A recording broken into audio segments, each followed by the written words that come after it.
Hi, everyone. Welcome to the Personality Hacker Podcast. My name is Joel Mark Witt. And I'm Antonia Dodge. And today we're talking about the mind and body connection, how your mind and body are connected. And the relationship with each other. And we got some cool stuff to talk about that. Mm-hmm. Before we do, though, we have a guest with us today. Yeah. Our first guest ever. We're so excited. Her name is Chelsea. Chelsea, hi. Hi, guys. Just first name basis. Chelsea O'Brien. She actually lives pretty close to us, but we didn't meet her geographically. We met her through a lot of the events and seminars and personal development stuff we do. Yeah. And the cool thing about Chelsea, in particular with this topic of the mind-body connection, is that Chelsea comes at it from a very interesting place. Chelsea, you basically help people get through eating disorders, which is a really fascinating platform for talking about the mind-body connection. Would you be willing to kind of talk a little bit about what you talk about with your audience? Yeah, absolutely. Yeah, I through my own experience and then through the personal development work I've done, after years of struggling with eating issues, I really found that the breakthroughs came when I started to understand neuroscience and psychology. And so a lot of what I help people with is to really start to look at how their mind works and how their mind and body work together, basically to create this relationship with food that may not be working for them. And if it's not working for them, how can you develop a new relationship and rewire that? Cool. And so I think, I'm just launching right into conversation because that's what we do. So that triggers me to think that I think most of my life, I've always thought that the mind and body have been very separate. Like I've got my body and my mind is one organ in my body, just like my heart or my lungs or my liver. It's one thing. And it seems to be kind of like our culture seems to compartmentalize this. Have you guys noticed this? Totally. For sure. Like it's like the mind is very separate and the body is very separate, and then like the two, they have to interact, but it's almost like they sometimes have opposing needs or desires or whatever. They're not like, there's no simpatico. I'm saying that word correctly. Right. Well, or like for a long time, I think my quote unquote relationship with my mind and body was that I saw my body as a vehicle for my mind. Like all it was sort of it was just a vehicle that takes my brain around. Like there was no real interdependence or interrelated, there was no real relationship there. It was just like, okay, my brain wants to go over there now, so body move. Right. And it's interesting when you start to look at addicts and how, whether it's food, whether it's alcohol, whether it's addicts to sex, it's like you start to notice that the brain and the mind are doing something that you're doing something that you don't like. Like if you have a behavior in your life or a habit that you don't like, that means your body is operating and behaving in a way that your mind is not happy with. So the connection there is something that needs to be healed, right? There's clearly something that's not working. So rather than just being a reaction and continuing to stay in this funk, what I like to look at is like, well, so what's going on there? Like what is the mind telling the body that the body's reacting to? And how can you start to extrapolate that and break that down and really see, well, what's driving the thoughts behind the behavior? Right. Yeah, because I guess with that aforementioned belief that the body is just a vehicle for the brain, that diminishes the body's control over the brain. Right? Like if you just see your body as a vehicle for your brain, the assumption is that your brain is always in control. But that's not reality. Totally. And one of the coolest things I've been finding is the way the body reacts to feelings, right? And like the way we actually feel, like our physical experience of a feeling, and really noticing what's the physical experience of our feelings. And that's, I think, where the connection is, right? When your mind and body come together, when you physically experience feelings, because you notice your throat tightening, or your chest gets closed, or your stomach feels weird. And you were even talking about some of the latest discoveries in what? Yeah, that they found that there are neurons in the stomach, which is like brain cells are in your gastrointestinal system, which is really fascinating to me. So almost like the brain is spread out more than just the part in the top of your head. Like there's parts of your tentacles of your brain or other places almost, or That's interesting. Yeah, I thought that was really interesting too. I don't know a ton about that. I remember reading it and thinking that was really fascinating. I haven't gone too far down that rabbit hole to really know all the implications. And I think because it's relatively new understanding, I don't think that anybody really understands the full extent of those implications. It's pretty clear that there's going to be implications there, right? Like if we find neurons in our stomach, that means, like the first thing I thought of was when you get really stressed out, stress, which is a thought, your stomach starts to hurt. So why does your stomach hurt if you get stressed out? or your neck tightens, or Right. something physically happens when you're like, and what I'm starting to understand is like the way you experience stress, you have a sensation of physical experiences in your body. You label it called stress. I might label it called anxiety. You might label it called fear. But whatever, depending on our personality, perhaps, we label it as something, and that experience then causes a reaction. It might be to shovel food in your mouth. It might be to go find a friend. It might be to just check out in front of the TV. But like, when you have that sensation, you're like, oh, that's that sensation. You're probably doing all this unconsciously. Like, the sensation happens, you get the feeling, and then you react, rather than noticing what's going on there. Does that make sense? Do you guys have this thing? Yeah, it actually does make sense. So this reminded me of, and this is a more of a benign example. So if I'm up at like a high point somewhere, like I'm like in a tree, or I'm like on the edge of like a rock outcropping, and I'll lean over to look down. My mind says, lean over and look down. I'll look down and I'll feel this like, almost like this little tingling sensation, like the small of my back and like through my belly button, as if someone has a string there.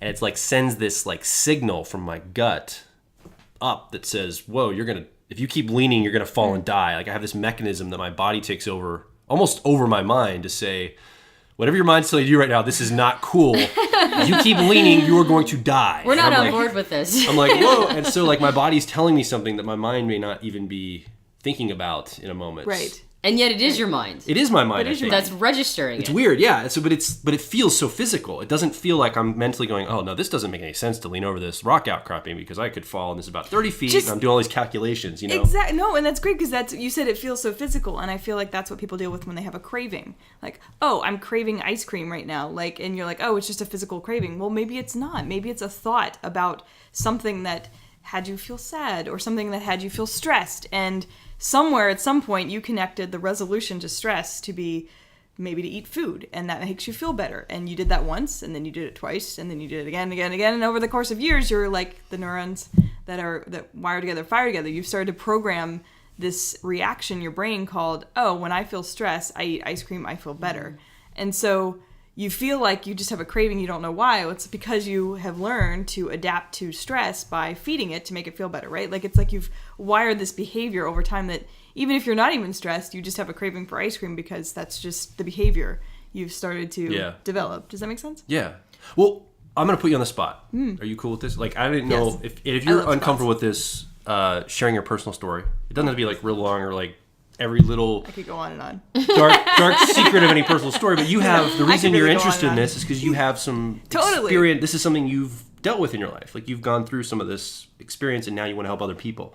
Do you feel comfortable telling us a little bit about your experience and how that came about for you? Yeah, and I think that the thing that became interesting to me was that I was still dealing with an eating disorder up until like 2 years ago, still really warped in bulimia and, well, mostly bulimia at that point, but it had morphed over the years. For listeners who don't know what bulimia is, what is... Oh, throwing up after you, like binging and then throwing up. So up until, 2 years ago, was the last time that I binged. But this is after doing a lot of personal development work, being around a whole bunch of really amazing people in my life, studying all this stuff, understanding psychology, and still having an issue with something so basic as feeding myself. And feeling like I didn't have control around something as basic as feeding myself. Like, I was, at the time, almost a 30-year-old woman who'd been studying personal development for 3 years at that point. Not nearly at the level you guys are at this point, but, like, what was wrong with me? And so it was really this experience of really being shameful, first of all. So I was having a lot of shame around my behavior and thinking, but I'm smart and I'm conscious and I watched myself do this behavior that I don't like. So clearly my body is doing something that my mind is like in disconnect with. So how can I unpack what's happening there? And how can I create a new way of my body reacting to something? And if my mind's having an issue, can I reprogram something else? And that's when neuroscience started to become really fascinating to me. Like, oh, I could rewire my brain to do something else when I feel a craving. I could rewire my brain to go take a bath, or I could rewire my brain to go call a friend, or figure out what it is that I actually need that my brain was going to go get me, or my body was going to go get food for, but I actually needed something else. And how do I figure out what do I need and feed myself that rather than just being overrun by reaction? Does that make sense? Yeah.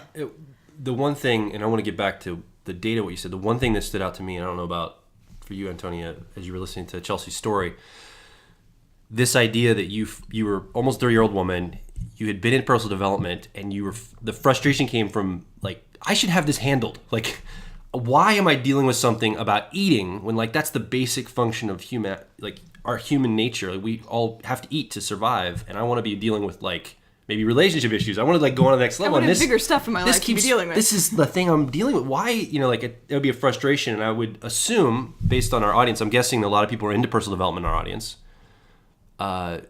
It's kind of like this, you almost feel like if I admit this or if I want to work on this, it's like I should be further along. So it's hard for me to, I don't know if this was your experience, Absolutely. but it's almost like a humbling experience to say I still have this thing that I think I should be over. Even if other people are totally holding space for you, you think you should be over it. So that's a challenge, I think. Absolutely.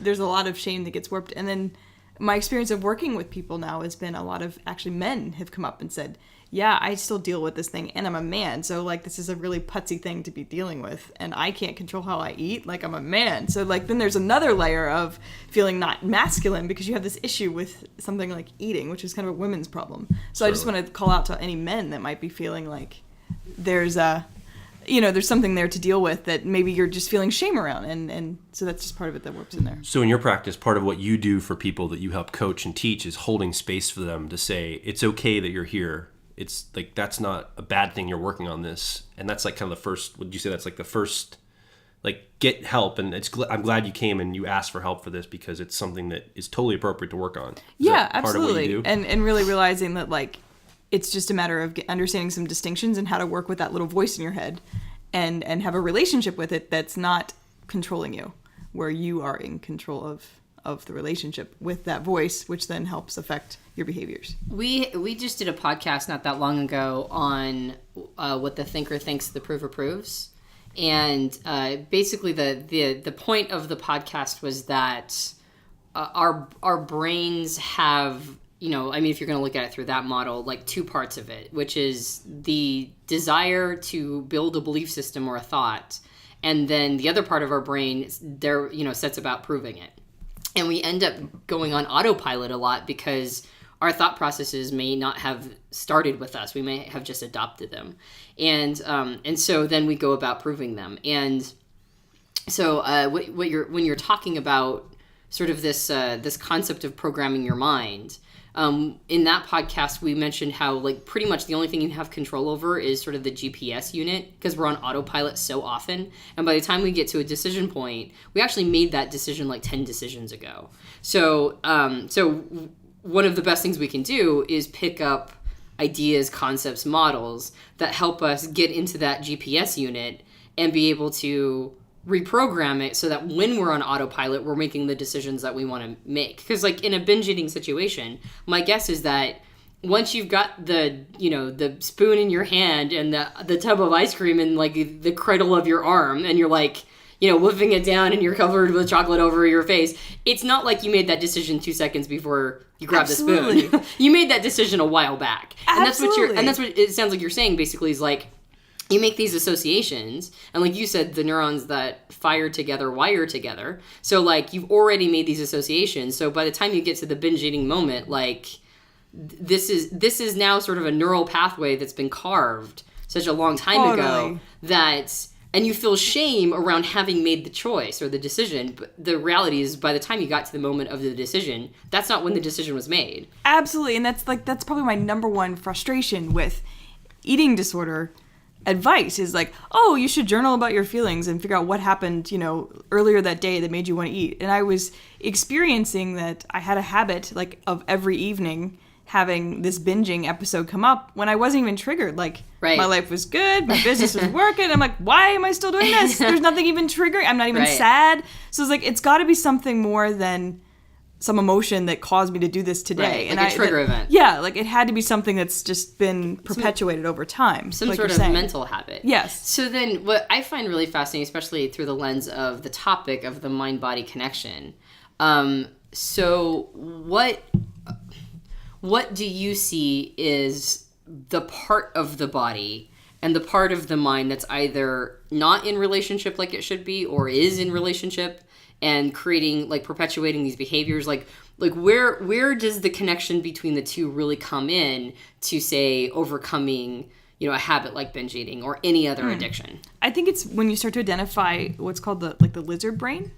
And this comes from the Triune brain theory. So when you start to identify this kind of primal part of your brain and start to understand there's 3 parts to the brain, and there's 3 parts that motivate our behavior and our thoughts and all of that stuff. And those 3 parts are your primal brain or your lizard brain, the mammalian brain, and then the you know more about this than I do, probably. So you can name it. Yes, the neocortex. Exactly. Okay, so what the triune brain... So you're about to talk about the triune brain theory, but for clarification, the triune brain theory is that the brain is split up into 3 different parts.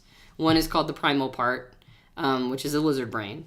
And then over that is the mammalian brain. And then over that is the neocortex. And as I understand the triune brain theory, like, this is sort of how it evolved. Like, we initially got, a form of AI, like intelligence, consciousness, initially with that primal lizard brain, like that's really close to our brainstem. Like that's sort of the part of us that surrounds the brainstem. And then over that eventually evolved the social brain or the mammalian brain, which is like sort of where we hold our emotions. And then we are really super duper special animals because we evolved a neocortex, or like the part that makes us feel human, which is our rational brain. That's sort of the big bulging piece at the top. Abstract thought, things like that. Right, exactly. Decision making.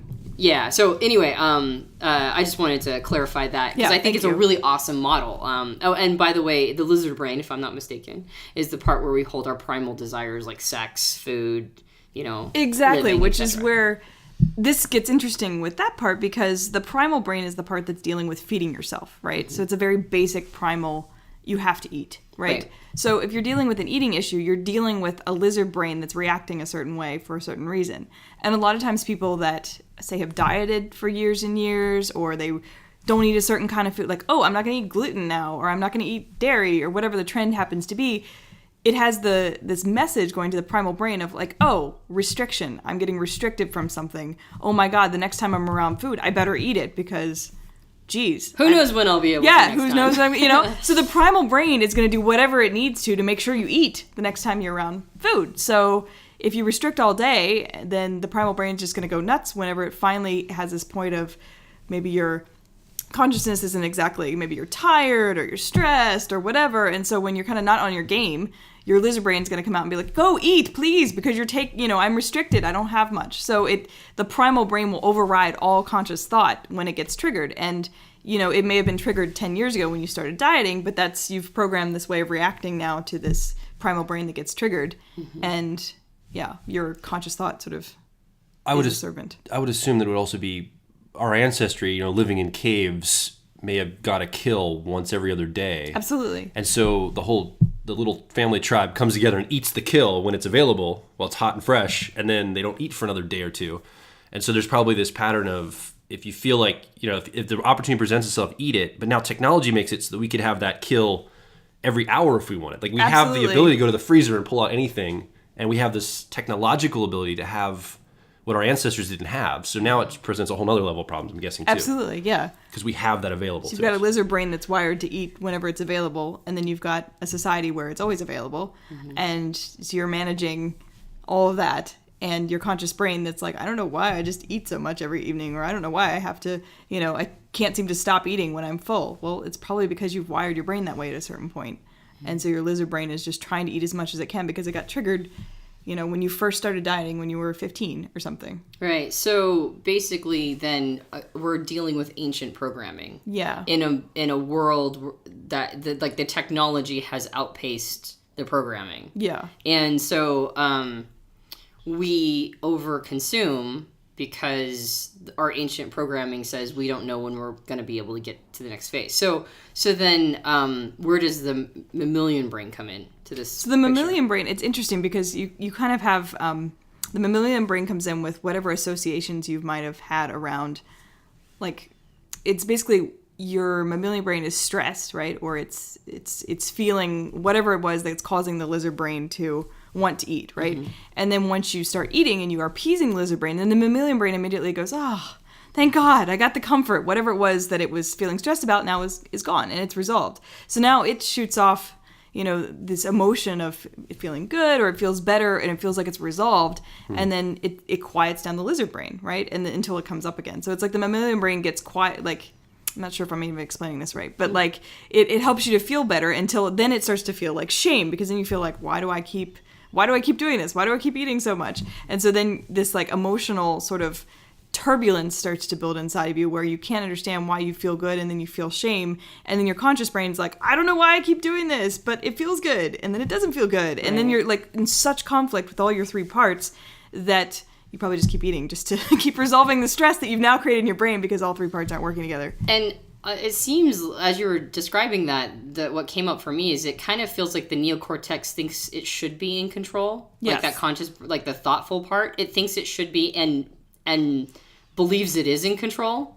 And the mammalian brain probably feels the exact same way. What they're not recognizing is it's actually the lizard brain that's in control. Absolutely. And so they're like totally confused. They're like, why am I feeling this way? Why am I doing these things? Because I should be in control. And the reality is that neither of them is. Absolutely. Like the primal brain, from my experience, the primal brain is probably the one that's like, it's like the raw fighter. It's the fighter that will go and pull out all no bars hold, or held, however that's said, whatever. No holds barred. No there we go. Yes, that one. But it's the one that's like the raw fighter that will do whatever it needs to do to survive. Right. So it will rationalize, it will make you feel, it'll do whatever it needs to. Where the conscious thought, the neocortex can kind of decide things and maybe do this or maybe do that, and the mammalian brain can adjust, but the primal brain will do whatever it needs to survive. So it's really like the strongest one, even though it's the most basic, it's the most raw. So then, where does having a better relationship with your body, like having a better, because we've been really focusing on sort of the mind and the programming in the mind, where does having a better relationship with your body come in? Like the mind-body connection, where does that come in to be able to like sort of overcome this programming? Sure. Like, I think a lot of it first is just becoming aware, like just noticing if you're feeling something that doesn't align with what you consciously want to do. Like if I feel, for instance, that I want to go eat a tub of ice cream, like just to recognize, first of all, I don't have to go do that. I don't have to react to that feeling or react to the craving or the urge. I can just notice that's what's going on and then start to look at where did that come from? Like, did I have a stressful day? Did somebody just say something and I feel bad? Am I lonely? Like, what might be causing that message? It doesn't mean I have to believe that message is true. It doesn't mean that I have to react to it. I could just be like, oh, thanks for showing me an indication here that there's something up that I probably could look at. Otherwise, I'm going to go down the same rabbit hole I always go down. So it's like just developing the awareness of like, oh, I have a brain that's sending me a message. I can choose to, decide how to handle that rather than just react to it unconsciously. Mm-hmm. So just developing that awareness is probably the first step. And then just noticing energetically how you feel, like in your body. How do you feel when you think about like if you're thinking about, I guess it's really to notice like where in your body you are feeling like a sensation of stress or pressure or constriction or tightness, and where did that start? If you're feeling like eating because you want to relieve that kind of stress or constriction or tightness, look back in your day, like what thought created that kind of feeling in your body, and you can start to then unravel, oh, it's whenever, my husband and I had that argument this morning, I've been tight all day, and so actually what I need to do is go back and talk to my husband rather than eat a bowl of ice cream. Right. Or, and you can start to really decipher based on how your body feels, and then you'll start to know, like, as you start to find it, you'll start to relax. Like, you'll feel that part of your body will start to relax, and oh, I probably should go deal with that. I shouldn't eat ice cream, right? Rather than, because the ice cream's just going to keep you on autopilot. You're just checking out, and you're just ignoring the sensation. It's just going to stay there. So does that make sense? Yeah. Mm-hmm. So basically what you're saying is that it's being sensitive to sort of the feedback your body is giving you. Yeah. Like, I'm anxious, I'm tense, I'm stressed, and that's going to manifest in some part of the body. Yes. And then acknowledging that might have a different need than what you're ascribing to it, and then meeting its authentic need. Yeah. Like, my shoulders are tight because I got in a fight with, my husband, and what will help my shoulders not be so tight is to go make peace or create harmony with my husband, or maybe go get a massage or whatever. But but not assuming that because your body is holding some tension, it means that it's under threat of malnourishment or whatever. Absolutely. Letting the lizard brain say, well, it must be because I need to to feed or whatever. Yeah, totally. That's exactly right. Or you might come home at the end of the day, you're feeling your shoulders are tight, and your normal habit is to just like eat dinner and then have ice cream, check out in front of the TV and go to bed and get up the next day, and you're still tight from like the day before. Mm-hmm. And then you carry that tightness for the next 3 years of your life because you're not dealing with your stuff and you're wondering why you eat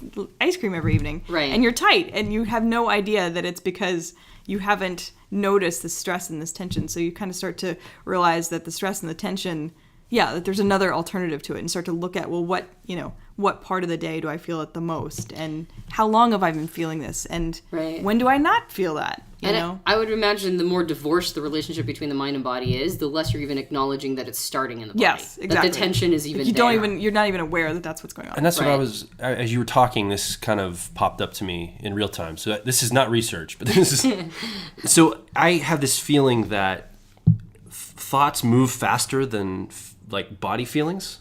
I have this intuition. I don't know if this is true. This is not obviously scientific research, but it feels like thoughts can move at a more rapid pace. And when I have a feeling, the more I can slow. It's almost like being on a highway with a ton of traffic, and I've got to like merge 3 lanes over and make decisions in the midst of something. I feel like when my body's feeling something, it's like being in traffic. And when I'm in a complicated traffic movement on the freeway, I tend to slow down and pay more attention and be more mindful. I literally physically slow the car down if I'm doing something complicated on a highway. And I feel like, for me at least, and I'm a feeler in personality typology, I'm a feeler, and so are you, Chelsea, but Antonia, you're not, you're a thinker. I feel like for feelers to slow down things helps, at least me. I don't know if it works for you as well, Chelsea, but if I try to make rapid decisions or in the midst of like feeling like I want to go eat something or go do something physical, and I feel tension, I'm using that as a stopgap, the slower I can go toward that action, the more time it gives me to actually think about the action I'm doing. Is this making sense? Mm-hmm. Like, absolutely. I'm slowing things down for my body to really catch up to my mind almost, or I'm slowing things down for me to form thoughts around the feelings I'm having. And oftentimes it puts it to where I don't even know how I feel until I've made a decision sometimes, because my body's reacting so almost like delayed reaction in how I feel. Well, that's exactly it. It's reaction and shifting out of reaction into responding. Yeah. So reaction is just like, you just go and react, and responding is noticing. And slowing down could be just a split second, right? But the slowing down could be like, I noticed that like I'm clenching my teeth together a little bit more as I'm about ready to reach for the ice cream, or I'm noticing that like my shoulders feel tight, or I'm noticing, and then be like, okay, wait a minute. The answer to this tension is not to shovel food in my mouth. The answer is to sit here and think about, where did that start? And do I feel like this all the time, or was it just the past hour? And, and just to start to notice. Yeah. So just noticing what the body's feeling, and then figure out when did it start feeling that way, so you can start to walk backwards. And then noticing your thought pattern, like what's the thought that's going through your head as you feel this way? Or, and can you think another thought that could relieve that tension? Like maybe it's the resolution to whatever's stressing you out.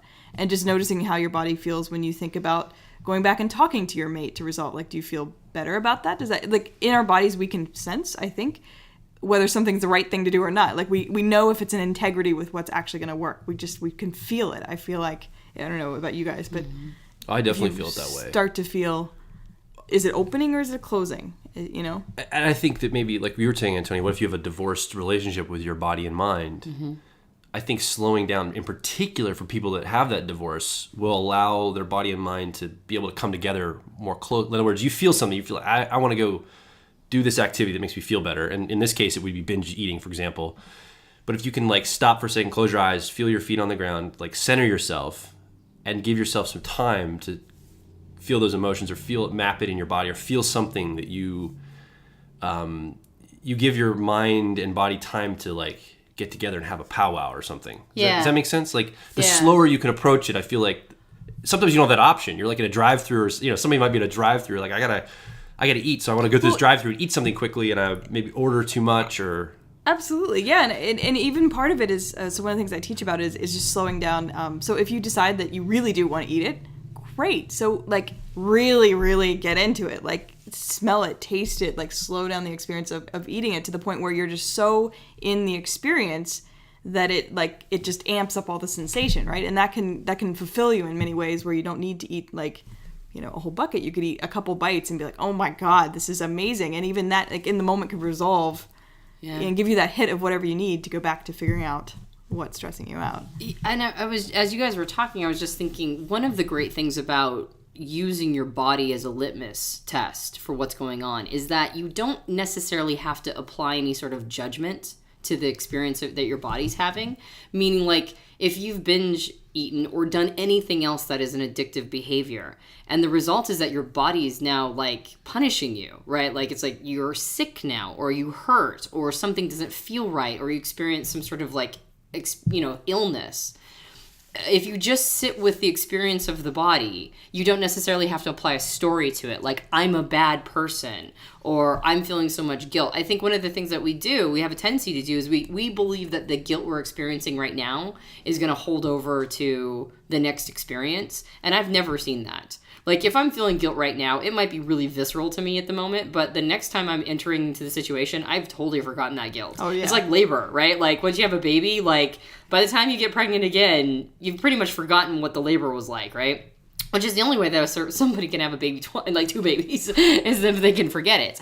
And it's kind of the same thing. It's like, oh God, I'm so in an experience of guilt right now. Like, this should be enough to keep me from doing it ever again in the future. And that's not reality. Right. However, like feeling a sickness, right? Like, kind of like, I liken it to, the last time you got food poisoning. And the fact that you really don't want to eat that thing again, right? Ever again, because the last thing you remember of that, sort of the wiring that got connected was like, this thing led to me like puking my guts out. That actually can hold over, like if you sit with your body. So I think because narratives and stories and emotions are so malleable, but a visceral sensation sticks with you longer. Do you know what I mean by that? Absolutely. It's like if you can just kind of sit with like, okay, I don't feel good about this choice. I don't like sort of emotionally not feel good about it. Like, I physically don't feel good about this. Like, this hurt my body. And sort of help, like, sit with that. It's like, sit with the fact that the body is not okay with this. And that the body's like, dude, please don't do this again. If at all possible. And allow that, like, I think one of the things we do is we ignore the body's response. Absolutely. And we attach to the narrative or story or the emotion. Which I think it might, I mean, I don't know this for a fact, but it might be better to reverse that. Absolutely. Like, when you're feeling the guilt or whatever shame, let go of that piece, because that's not going to do you any good in the future. Right. You're just going to rewrite that. But the feeling, like the visceral sensation, sit with that and go, I probably don't want to replicate this again in the future. And that might be a part of like consciously rewiring your mind so that choice 10 choices down the line of eating the tub of ice cream or whatever the behavior is. Like, that's part of the rewiring piece so that when you get there, you make a different choice. Absolutely. Yeah. So I have a thought here again. And so there's 2 things that came to mind in this is, and one of our mentors always talks about setting up inevitable emergence of what you want. This idea of like, I think it was last podcast I talked about the idea of throwing your hat over the fence. Set up a circumstance of what you want. So I don't know if you do this with your clients. Do you ever like talk about, and maybe we should just ask you how you talk to your clients and talk about this stuff, instead of just throwing out, so do you do this and do you do that? But anyway, this idea of like setting up like, don't have ice cream in your freezer, first of all, because that's circumstantially going to make it harder to be able to binge ice cream. Actually, if that's the thing, right? Or is that something you talk about? Well, or? Yeah, I do. And I have and I probably just have my own theory on this, but I feel like if you feel controlled by the fact that there's ice cream in your refrigerator, you don't have your disorder. It has you, right? Like, your habit has you still, because you don't have the freedom to have everything around you and still be able to be at peace with that. So I want to take it to the next level and say, I want you to be in a room with every single one of your favorite foods ever and pick the very best bite of the very best thing that you love the most, totally enjoy it, and then be at total peace that you don't need anything else. Like, you don't need anything else in there. So I want people to feel the freedom around food to be around any food at any time and be totally okay with it. So you can be at Christmas dinner, you can be around all your cookies and have the one best cookie that you love, and like, that's really good because your mind doesn't have control over you and it's not causing you. Does that make sense? Yeah, well, and what I like about that approach is if you are fully in your body, then when you're experiencing that best bite of the best cookie or whatever, like, you're gonna really enjoy it. It won't be like sort of a mindless, it won't be feeding your brain as opposed to feeding your body. Like, exactly. You'll be able to sort of like, that was an amazing cookie. I love how like the butter flavor melted on my tongue, and I love that, Like I love all of these components of it, and I loved the smell of it, and I loved the texture of it, and I loved everything about it. And because I was fully in the experience while I was experiencing it, there's no sort of mindless, like, I've got to get the next one. Absolutely, exactly. I call it being outrageously indulgent. So you become outrageously indulgent with that bite. Like one bite could be like amazing. It's like sex or something, but not quite. But like that amazing that all your senses are amped up, so your body is physically feeling like, oh, this is great, and you don't need, like you're saying, you're not feeding your mind after that. And that's a great perspective. It's what worked. So instead of like resisting, because if you have a proclivity to like ice cream, instead of resisting ice cream, something you actually enjoy to eat. Totally. Instead of resisting that and saying, well, I can't even go close to that because it's going to cause me potentially to go back into a habit that I don't want to create. Because that's giving it power. Exactly. It doesn't have that power. You're saying I enjoy ice cream, so when I take that ice cream, be thoughtful and mindful and fully enjoy it. And that way it's not counterfeit pleasure. It's like this full enjoyment of whatever that is. And tying this back to the connections we're making physically, like, at least for myself, and this, I don't know whether it's for other people or not, but like, I can feel when it's like a counterfeit compulsion to overeat, because I feel like when I've had enough, like I can, if you're in tune with your body, you can notice when like, you've had enough. And I notice when I start to eat more because it's something else. Like there's some other reason why I'm eating more, or I'm wanting to eat, I don't know, 3 chocolate bars or something, because it's like I can feel in my body that's like a counterfeit compulsion to eat something. And I can feel in my body when I'm like actually hungry and actually want to eat, like that's authentic, right? So like, if I'm in tune and I'm not trying to check out, I can sense my physical, like it's a yes or it's a no. And if I choose to act in the face of the no, then I'm just feeding my mind. I'm not feeding my physical, if that makes sense? Yeah, absolutely. Yeah, totally. So, and I think that for me, I was one of those people who was so disconnected. I had no idea there was a connection between the mind and body thing. And so it's really been a practice to get used to like checking with my body. Like I have to consciously think about, am I a yes or am I a no? And okay, what should I, and so it really is becoming conscious about how I physically feel about what I'm about to do, whether it's food or anything, right? Like, is this a yes or is this a no? Yeah. Yeah, checking. Joel had a coach one time tell him, your body never lies. And I thought that was really interesting, that your brain can make up any story it needs to justify anything it wants. Like your brain is really plastic, and it's a great storyteller. It is a fantastic. It creates all these beautiful narratives, and it gets you what you want in the moment. And whereas your body doesn't really seem to have that strong of an agenda. It wants to keep itself alive. It wants to be congruent. It wants to experience long, happy life. And so your body sometimes is it's sometimes a better gauge than your brain could ever be, because it's not working. I mean, its agenda is pretty simple. Like the agenda is pretty simple and straightforward for the body. And I think the brain is always trying to be in alignment with that agenda, but it's got all this like garbage it's trying to get through and all this other programming. And we've talked about some of that programming in other podcasts, but the body's really simple. And so I think using an awareness of it, checking in with it regularly, like building a relationship with your body through things like, I know one really beautiful mind-body exercise that people do is yoga. Like that's, it incorporates concepts like balance and other senses, and like it gives a feeling of self-confidence, but it also gets this really nice little sort of meditative and bodily, action at the same time. So it's like you really experience your mind-body, connection in that. So things like yoga, but whatever it is that you want to take up as an exercise to get yourself more in tune with your body, I think it's a really good guide for finding out what exactly it is that you want to do next. Yeah. I think in our Judeo-Christian, in the West at least, I know we've got audience members from all over the world, but in the West, and kind of the Western type cultures, I think there's been a demonization of the body, of pleasure in the body and feeling good. And it's almost like, and I think that maybe even starts that cycle of guilt. Like, well, I felt good to do this, but then I feel guilty about it. And then I try to compensate some other way. So it's like this, like you shouldn't feel good in your body or something. It's kind of the message that the Western culture has, or like pleasure in things are kind of weird. Pleasure's bad. Yeah, like it's just this kind of weird concept that we still have holdovers from. It's like not evolved or something. Yeah. Like, you should be above that kind of thing. Right, yeah, you should be above wanting pleasure. But I think, the triune brain theory is not to demonize the lizard or the mammal and only act like the neocortex is worth anything. These are all parts of who we are.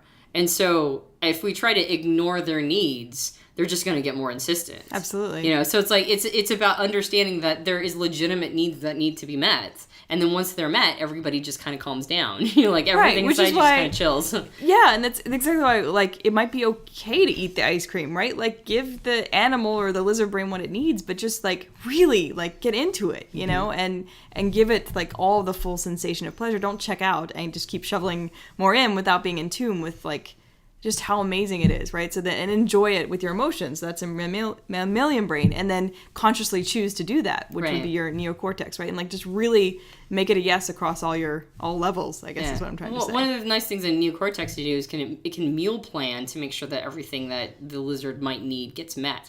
I remember being absolutely just flabbergasted. I went to in Southern California, I went to a raw food restaurant that made these really beautiful, like, it's a raw food vegan restaurant, and they brought out this dish that was supposed to be like for 4 or 5 of us, and it did not seem like that much food at all. And I'm like, oh my gosh, we're gonna mow this down, and we're gonna need like 3 more plates of this. And we all took a small portion, and I was like instantly full. Like, I could not believe how quickly I filled up on this food. Not gross feeling. No, not gross feeling. It was a light, delicious, amazing, and I'm full. Satisfied. Yes. Satiated is the perfect word. And it was like, and it was because it hit every need my body had nutritionally, etc. And that was the first time I really experienced that your body's not lying. If it wants you to keep eating, it's probably missing something. Absolutely. And so go feed what it's missing. Like, sometimes I'll get in a mode of eating a lot because I need some potassium, or, you know, I'll eat a lot of food and I'll still feel hungry because I didn't hit enough iron or whatever. And it's like my body's like, keep eating because I need this thing and you're not giving it to me. So that's another thing that your body can tell you. And so just kind of being aware of those basic needs is a big way to, you know, to kind of quiet the animal, as opposed to ignoring or neglecting or demonizing the animal inside. Right, because it's only going to get louder. It's not going away. Yeah, it's not going anywhere. It's going to keep fighting harder. So you might as well give it what it wants, you know? Yeah. If it needs something, give it to it. And I think the more we do that, the more the quieter it is, so the more our conscious mind can start becoming in control, because it's not just being jerked around. I mean, it's like an adult and a 3-year-old. You know what I mean? I was gonna say, the lizard brain is like your little 3-year-old, and you thank it, you acknowledge it for showing you that it wants something. Yeah. And then you start to ask, well, do you want this or do you want this? And you'll feel the physical sensation of yes or no. Like you'll feel, do you want a bath or do you want to talk to your friend, or do you want the chocolate cake? What, you know, and you'll start to feel physically which one of that is, you know? Yeah, well, and I like to think that I've got a 2-year-old, and I like to think that I'm totally in control of my world, right? I mean, I like to think that it's BS, but I like to think it. And for the most part, you know, in our burgeoning dominance plays between the two of us, because she's entering a place where she's starting to understand social dynamics and power, between the two of us, I pretty much win because I'm bigger, right? Like, that works. And then she starts screaming. And then I'm now definitely in the loser role, because it's like, how do I get this thing to stop screaming? And so I think that's kind of what it is with the inside of us, the animal. Like, our neocortex is usually, in relative terms, in control. And then the lizard starts screaming. And all the neocortex does is want to shut it up, right? Totally. So how do I get it to shut up? What do I give it, you know, to get it to stop screaming? And so I think the more just like with a baby, the more I meet Piper's needs, the less she screams, right? And then she goes off and does her little thing. It's the same thing, I believe, with with that lizard brain. Absolutely. If we can give it what it needs, then it won't be controlling us by wanting to try to shut it up. Yep. So you were mentioning before that you had 4 exercises that you assign to your students for how to get through in the context of binge eating. Mm-hmm. Would you mind sharing those with us? Yeah, sure. So it's basically 4 steps rather than it's like the 4 steps to do, like, if you're feeling this urge to, whether it's a compulsion to eat or drink or whatever. So the 4 steps are, 1 would be just to notice, like, that's like probably the number 1 biggest step. It sounds so simple, but like just becoming aware of the fact that you have an urge without reacting to it is the big step. So just noticing you have an urge to do something.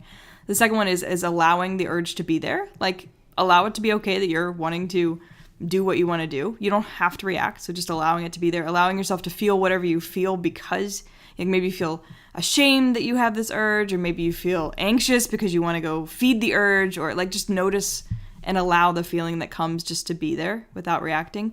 And then the third one is to feel it, to let it, maybe let the urge pass, let it scream its way out, basically. And then to choose whether do you want to act and go for what the urge was urging you to do, or do you want to do something else instead? But like just becoming conscious with noticing, allowing, feeling it, and then choosing, to act, whether, act in the face of. It's just a way to become conscious. It just means you're responding rather than reacting. Yeah. Well, and that would work for anything. Totally. I love the concept of like staying with it and not resisting it, because we have that phrase we've all heard, like what you resist persists. Absolutely. It's like if you keep suppressing something that comes up, it's gonna just keep coming up for you. But if you say, okay, this is what I'm feeling, you fully embrace it and allow it to express itself. And you could even say, okay, I'm feeling my neck is tight right now. I feel my chest has some pressure, and I'm clenching my teeth a little bit, and I really want ice cream. Like you can even start just saying to yourself what's going on, like physically in the moment. Get really aware of what's physically happening, and just allow that to be there. Yeah, that's powerful. Well, like we talked about in a previous podcast, there's some evidence to indicate that we actually won't experience an emotion. Now, craving, if the body needs something, it'll probably continue on. Right. But the emotion around it has about an 8-minute shelf life. Absolutely. It'll pass. So the intensity of the feeling will pass if you give yourself about 10 minutes. So, I think that's a great exercise. This is great. So you're listening and you want to go check out Chelsea stuff, Chelsea O'Brien. Where can someone find you? Where can they find you? Well, I have a video course, a free video course on my website at bingeeatingbreakthrough.com. Okay. That's BINGE and then eatingbreakthrough.com. They can go and sign up for a free video course and check out. What can they expect at the free video course? They come over, they sign up. What can they expect to be kind of some of the stuff we've talked about? You'll walk them through some exercises. I'll walk them through. The first 2 videos in the course are more just practical, like here's how to manage a buffet experience, or here's how to manage, just a very great, yeah. very practical. And then the third video is more about introducing myself and then getting into the theory of what's actually happening here. Okay. And this is free on your website. It's free. So bingeeating.com. Binge Eating Breakthrough. Bingeeatingbreakthrough.com. Yes. Yeah. Bingeeatingbreakthrough.com. All right, awesome. Cool. Well, great. And if you are listening, we want to hear from you over at personalityhacker.com. Let us know what you thought about this podcast and what you thought about our guest, Chelsea. If you'd like to have her back or not. Yeah, for sure. Yes. Thank you, by the way. Yeah, thanks for being here. Thank you guys. Podcast. It's awesome. Yeah. And find us online. I am Joel Mark Witt. And I'm Antonia Dodge. This has been the Personality Hacker Podcast. We will talk to you next time.